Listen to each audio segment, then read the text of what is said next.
সকালে ঘর ঝাড়ু না দিয়ে ও রাতের বেলায় ঘর থেকে কাউকে কিছু দেওয়া যায় না, এ ব্যাপারে ইসলাম কি বলে? সব ফতোয়া তো আপনারাই দিয়ে দিলেন। ঘর ঝাড়ু না দিলে এবং রাত্রেবেলা ঘর থেকে কাউকে কিছু দেওয়া যায় না, এগুলো মিথ্যা কথা ভাই। আপনি যদি কাউকে কিছু দিতে চান, দেওয়ার প্রয়োজন মনে করেন, উপযোগী মনে করেন, তো সকালেও দিতে পারেন, দুপুরেও দিতে পারেন, রাতেও দিতে পারেন। আর রাতের বেলা কেউ চাইলে কিছু দেওয়া যাবে না, এগুলো ভিত্তিহীন কথা। আমাদের দেশে অনেক দোকানদার আছে, প্রথম কাস্টমারটা যদি বাকি চায়, কি চায়? বাকি চায়। দোকানদার বলে, হায় রে, আজকে যাত্রাটাই শেষ আমার। ঠিক না ভাই? ঠিক। বাকি চাওয়া লাগে না। যদি টাকা ভাঙতি করতে যায় কোনো দোকানদারের কাছে, তো মেজাজটা গরম হয়ে যায় যে আজকে যাত্রাই শেষ করলি আমার। এগুলো শিরকপূর্ণ বিশ্বাস। ইমানদারের সমস্ত ফালতু বিশ্বাসে বিশ্বাসী হবে না। প্রথম কাস্টমার বাকি আসলে তাকে বাকি দিলে বা টাকা ভাঙতি দিলে আমার আর সারাদিন ভালো ব্যবসা হবে না, এগুলো শিরকপূর্ণ বিশ্বাস। আমার ভালো ব্যবসা হওয়া না হয় এটা আমার তাকদীরের ফয়সালার উপর নির্ভর করে। ঠিক না বেঠিক?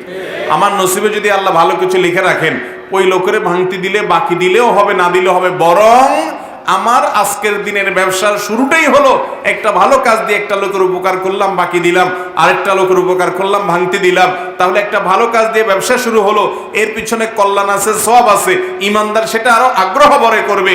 আর ওইটার কারণে যদি আপনার মধ্যে হেজিটেশন হয়, আপনার মধ্যে মনে হয় হায় রে আমার আজকের দিনটা গেল, তাহলে বুঝতে হবে আপনি কুসংস্কারের বিশ্বাসে আছেন, আপনার মধ্যে শিরকপূর্ণ বিশ্বাস আছে, আপনি আল্লাহকে এখনো চিনেন নাই, আপনি তাওহীদে বিশ্বাসী না, ঈমানের দুর্বলতা আছে।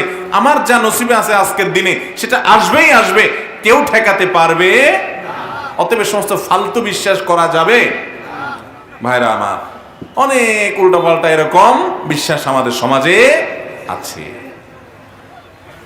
ঘর থেকে বাইর হইলেই ধরেন প্রথম ঝাড়ু দেখছে, ঝাড়ু, যা মোড়টাই নষ্ট হয়ে যায়। আছে না এরকম অনেকে? ঘর থেকে বাইর হয়েছে গ্রামে, উঠানে মহিলা একেবারে দরজা বরাবর ঝাড়ুটা এত সুন্দর একটা পজিশনে রাখছে, ওই পজিশনে ঝাড়ুতে বেচারা বাইরে হয়ে ঝাড়ুর দিকে নজর পড়ছে, যা আমার কপালে আজকে জাটার বাড়িই আছে। তাহলে এরকম ফালতু বিশ্বাসে করা মানুষ আছে না নাই? মুসলমান এত এত ফালতু বিশ্বাসে বিশ্বাসী হবে না। আরে ভাই, আমার ভালো মন্দ সব কার কাছ থেকে?